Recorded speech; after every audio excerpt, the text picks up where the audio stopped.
স্বাগত এশিয়ানদের সংবাদে। দর্শক, সংবাদ জুড়ে সাথে আছি সুবর্ণা গোলন্দাজ। এবারে বিস্তারিত সংবাদ। একটি স্বাক্ষরেই বদলে যাচ্ছে সারা জীবনের পরিচয়। নির্বাচন কমিশনের অফিসেই তৈরি হচ্ছে কাগজে কলমের নতুন মানুষ। এশিয়ান টেলিভিশনের অনুসন্ধানে উঠে এসেছে চাঞ্চল্যকর এমন সব তথ্য। মাজেদুল ইসলামের রিপোর্ট, জানাচ্ছেন রাশেদ আকন। মুক্তার আহমেদ থেকে হজরত আজগরুদ্দিন হয়ে গেছেন মাত্র 5 দিনেই। পরিবর্তন এসেছে বাবা মায়ের নামেও। পাসপোর্ট বলছে হজরত আজগরের জন্ম 1966 সালে, অথচ এনআইডি সার্ভারে জন্ম সনদ অনুযায়ী তার জন্মসাল 1981।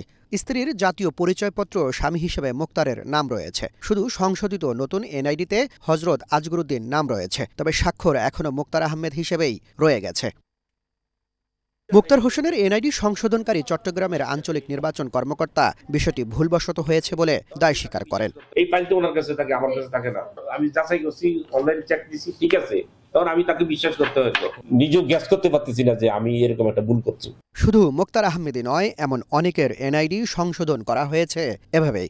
সিনিয়র জেলা নির্বাচন অফিসার এর জন্য দুষলেন সিন্ডিকেটকে।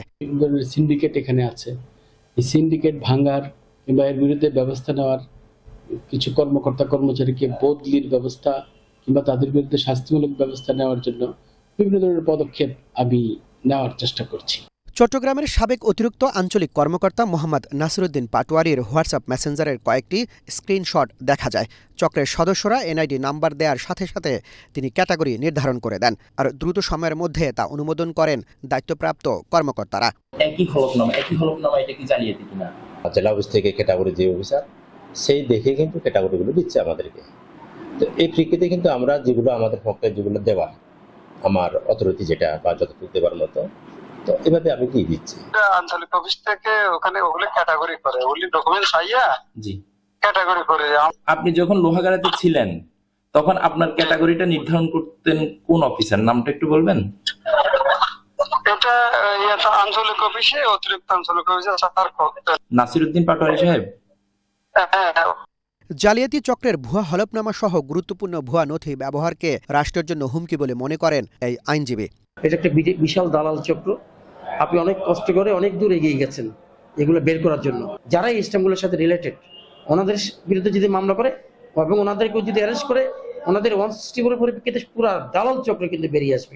জাতীয় পরিচয়পত্র নিয়ে জালিয়াতি একদিকে যেমন রাষ্ট্রের সঙ্গে প্রতারণা, অন্যদিকে জাতীয় নিরাপত্তার জন্য হুমকি বলেও মনে করেন সচেতন মহল।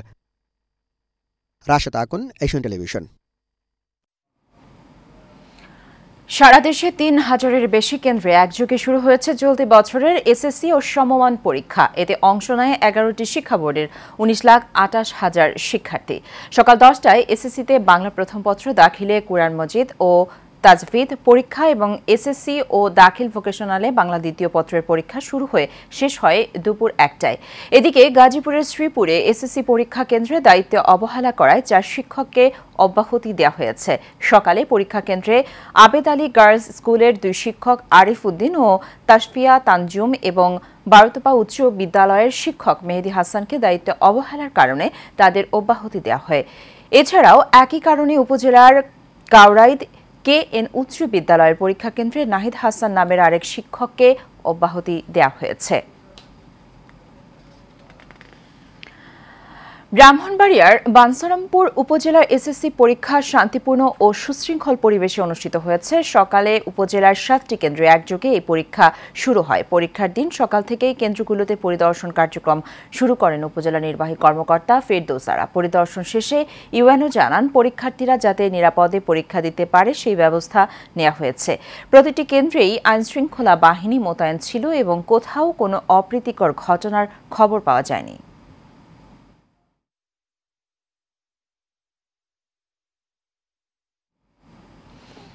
টাঙ্গাইলের মির্জাপুরে এসএসসি ও সমমানের প্রথম দিনের পরীক্ষা অনুষ্ঠিত হয়েছে। সকাল 9টায় প্রশ্নপত্র কেন্দ্রে পৌঁছানোর ব্যবস্থা করে উপজেলা প্রশাসন। উপজেলা নির্বাহী অফিসার ও নির্বাহী ম্যাজিস্ট্রেট ABM আরিফুল ইসলাম সকাল 11টায় শহীদ ভবানী প্রসাদ সাহা সরকারি কলেজের পরীক্ষা কেন্দ্রে উপস্থিত হয়ে কেন্দ্র পরিদর্শন করেন। উপজেলার মোট 7টি পরীক্ষা কেন্দ্র রয়েছে, যেখানে 13টি ভেন্যুতে 5049 জন পরীক্ষার্থী অংশগ্রহণ করেন।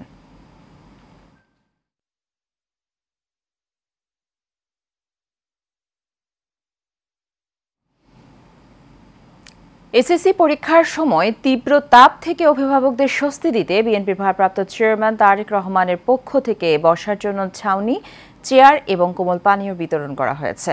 চট্টগ্রামের নাসিরাবাদ বয়েজ ও গার্লস স্কুল, পাঁচলাইশ অঙ্কুর স্কুল সহ কয়েকটি প্রতিষ্ঠানে এই কর্মসূচির উদ্বোধন করেন শিক্ষানুরাগী সাইদ আল নোমান। তিনি বলেন, রাজনীতি শুধু মিটিং মিছিল নয়, এখানে জনসেবা, সমাজসেবা ও মানুষের পাশে দাঁড়ানোর যে জায়গাগুলো আছে সেগুলো নিয়ে আমি কাজ করার চেষ্টা করছি এবং মাসব্যাপী এই আয়োজন অব্যাহত থাকবে।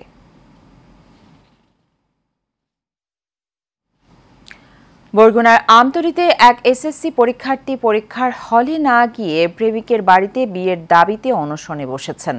এই ঘটনা ঘটেছে আমতলী উপজেলার চাওড়া ইউনিয়নের পূর্ব চন্দ্রা গ্রামে। ভুক্তভোগী শিক্ষার্থী মহিষকাটা নেছারিয়া দাখিল মাদ্রাসার এসএসসি পরীক্ষার্থী। তার দাবি, বিয়ের আশ্বাসে ৩ বছর প্রেম করেন আমতলী, পটুয়াখালী ও কুয়াকাটাতে ঘুরতে গিয়ে একাধিকবার তার সঙ্গে শারীরিক সম্পর্ক করেন প্রেমিক আরিফ মৃধা। ২৪ ঘন্টার মধ্যে তার প্রেমিকের সাথে বিয়ে না দিলে আত্মহত্যার হুমকিও দেন তিনি।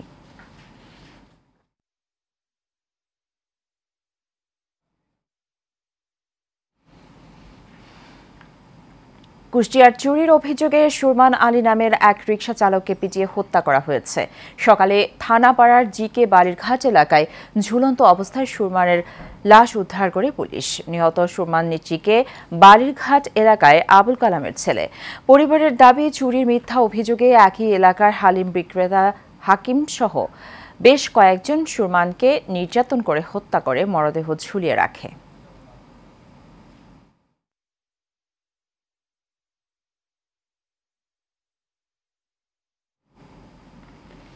গাজীপুরের পূর্ব মৌচাক লাল মাঠ এলাকায় ছিনতাইকারীর ছুরিকাঘাতে মকবুল হোসেন ও সোহাগ নামের 2 ব্যক্তি গুরুতর আহত হয়েছেন। স্বজনরা জানায়, ছিনতাইকারীরা তাদের পথরোধ করে ছুরিকাঘাত করে নগদ ৩,৫০,০০০ টাকা ছিনিয়ে নেয়। পরে আহতদের উদ্ধার করে শহীদ তাজউদ্দিন আহমেদ মেডিকেল কলেজ হাসপাতালে ভর্তি করা হয়। কালিয়াকৈর থানার অফিসার ইনচার্জ রিয়াদ মাহমুদ বলেন, ঘটনার বিষয়ে অভিযোগ পেয়েছি, তদন্ত করে আইনগত ব্যবস্থা নেওয়া হবে। টাকার জন্য টাকা আনতে গেছি, ওখানে আমাদের টাকা দিয়েছে, আমরা চলে আসবো। ওই মুহূর্তে ওই সন্ত্রাসী বাহিনী থেকে এসে আমাদের এলোপাতাড়ি প্রমাণ শুরু করতে আমাদের টাকা ওইটা ছিল চিন্তা নিয়ে গেছে। জোর জুমুস করে টাকাটা নিয়ে, তখন টাকাটা আমি না দিতে চাইলে তারা এলোপাতাড়ি মানে খুব তিল ঘুষি, খুব লাড়ি ছোড়া কোবানি শুরু করে।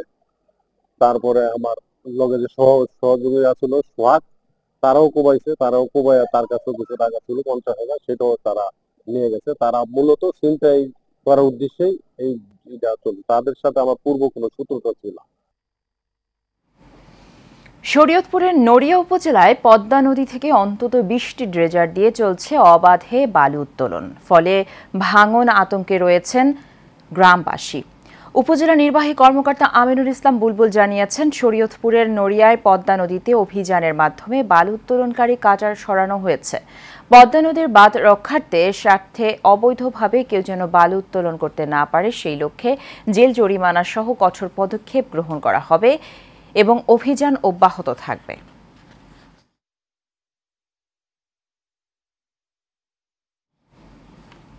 বরিশালের আগৈলঝাড়া উপজেলা স্বাস্থ্য প্রশাসনের কর্মচারীদের উদ্যোগে ফিলিস্তিনের দখলদার ইসরায়েলি গণহত্যার প্রতিবাদে মিছিল ও প্রতিবাদ সমাবেশ করা হয়েছে।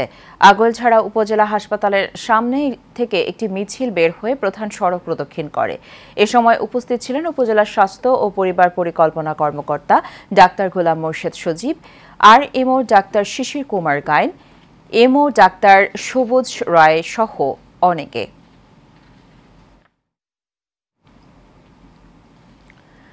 নারায়ণগঞ্জে গিয়াসউদ্দিন ইসলামিক মডেল কলেজ এবং স্কুলের শিক্ষক ও শিক্ষার্থীরা ফিলিস্তিনের গাজায় ইসরায়েলের বর্বরোচিত হামলা ও হত্যাযজ্ঞের প্রতিবাদ জানিয়েছে। এই মানবিক ও ন্যায়ের পক্ষে আয়োজিত প্রতিবাদ ও বিক্ষোভ মিছিলে নেতৃত্ব দেন বীর মুক্তিযোদ্ধা মোহাম্মদ গিয়াসউদ্দিন। এছাড়াও মীর মোসাদ্দেক ও ম্যানেজিং কমিটির শিক্ষক এবং শিক্ষার্থীবৃন্দরা এ সময় উপস্থিত ছিলেন। পরে ফিলিস্তিনের শহীদদের আত্মার মাগফিরাত কামনায় দোয়া করা হয়।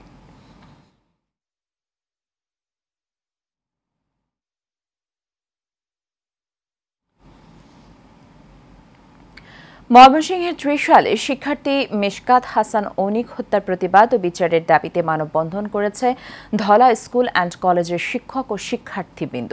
উক্ত প্রতিষ্ঠানটির আয়োজনে এতে প্রায় সহস্রাধিক শিক্ষার্থীসহ অনিকের মা বাবা এবং স্থানীয়রাও মানববন্ধনে অংশগ্রহণ করেন। বক্তারা হত্যাকাণ্ডের সাথে জড়িত ব্যক্তিদের আইনের আওতায় এনে দ্রুত দৃষ্টান্তমূলক শাস্তির দাবি জানান।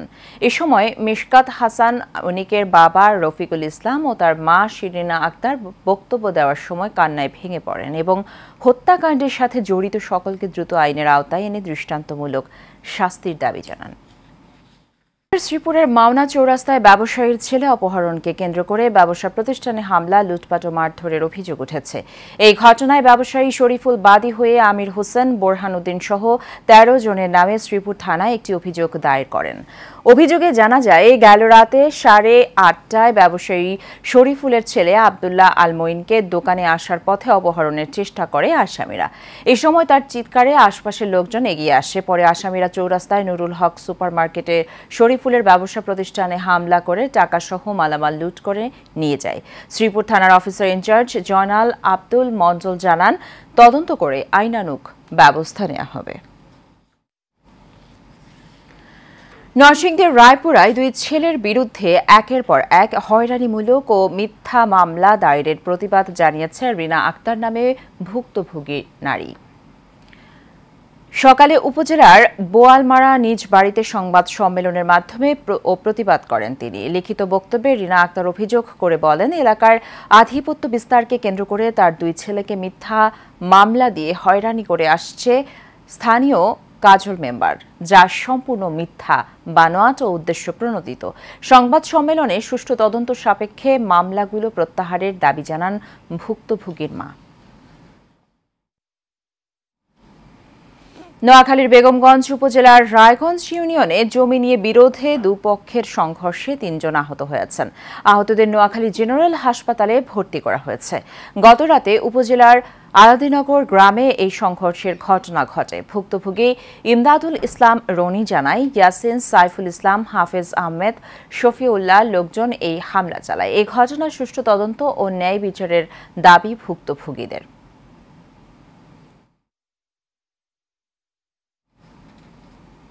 নোয়াখালীতে অপপ্রচারকারী ও জনমনে বিভ্রান্তি সৃষ্টি করার অভিযোগে ছয়ানী ইউনিয়নের বিএনপির সাধারণ সম্পাদক নিজামুদ্দিন চৌধুরীর বিরুদ্ধে প্রতিবাদ সভা ও দল থেকে বহিষ্কারের দাবিতে বিক্ষোভ মিছিল হয়েছে।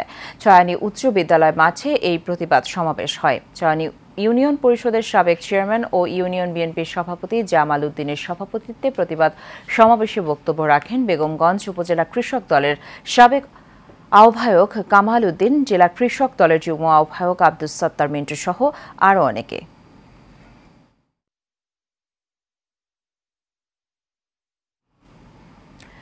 লক্ষ্মীছড়ি সেনা জোন কর্তৃক পরিচালিত বাইনাছোলা মানিকপুর উচ্চ বিদ্যালয়ে বিদায় ও কৃতি শিক্ষার্থীদের সংবর্ধনা দেওয়া হয়েছে। অনুষ্ঠানে প্রধান অতিথি ছিলেন লক্ষ্মীছড়ির zone commander lieutenant colonel Mohammad Tajul Islam. এ সময় শিক্ষার পাশাপাশি সমাজে সম্প্রীতি, ভ্রাতৃত্ব ও শান্তিপূর্ণ সহাবস্থান গড়ে তোলার আহ্বান জানান তিনি। বিদ্যালয়ের সহসভাপতি রশিদ উদ্দিন চৌধুরী কাতেবের সভাপতিত্বে এ সময় বক্তব্য রাখেন লক্ষ্মীছড়ি উপজেলা নির্বাহী অফিসার সেটু কুমার বড়ুয়া, মেজর মাহির মাহবুব ও ফটিকছড়ি থানার ওসি নূর আহমেদ।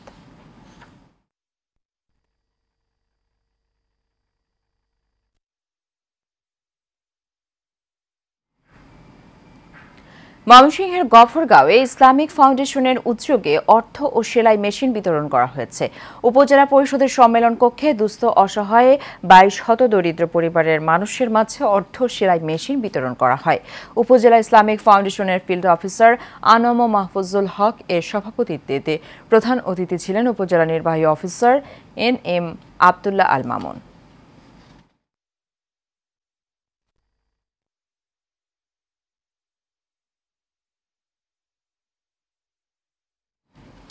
এশিয়ানদের সংবাদ এ পর্যন্তই। আমাদের পরবর্তী সংবাদ দেখার আমন্ত্রণ রইল। ধন্যবাদ সাথে থাকার জন্য।